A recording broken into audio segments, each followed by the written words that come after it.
Okay, so sad part, yung part dito sa may Cotabato City na STI at saka AMA Computer at saka STI ay nagsara na.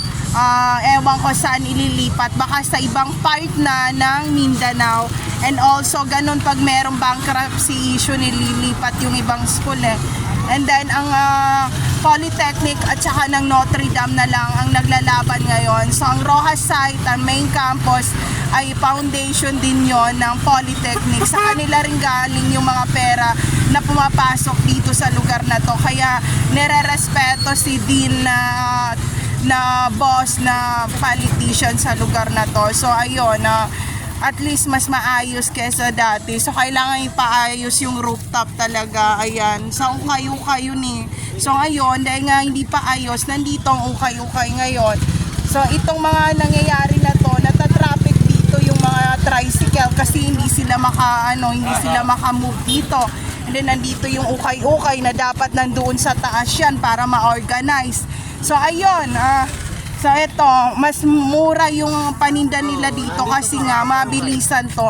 Pagtungtong ng alas 3, alas 4, dapat sarado na sila. Compare doon sa kabila, sa rooftop, meron silang taxes pero pwede sila mag 24/7 selling doon. At the same time, maayos, ma-organize yung mga prices. So ayun ang pagkakaiba. So shout out kay Kuya. Ayan, siya pa rin yung na-vlog ko noon. Nag-aaral, saan pumasok? Nag-elementary ba? Wala. Dito rin sa Kalapit Bayan dito po. Ang politician na mayor nila sa lugar, sino ba ang mayor nila? Sino pong mayor? Iba na. Ang last na dyan ay si Tutu Mangudadato, ang kanilang dyan sa Sultan Kudarat. And there's a massacre happening here in Cotabato City, Mindanao. All of the family of Mangudadato from Zamboanga, Basilan already nag-sacrifice their life for the pagan. So, yun, imaginein mo yung kung ilang mga tao dito sa lugar na to ang ma-wasted pag hindi nyo alam kung paano ang distribution ng business nyo dito sa Cotabato City, Mindanao. Shout out raw kay Tulpo. Ayan. Anong name? Pangalan, nag-aaral, taga saan? Bamba.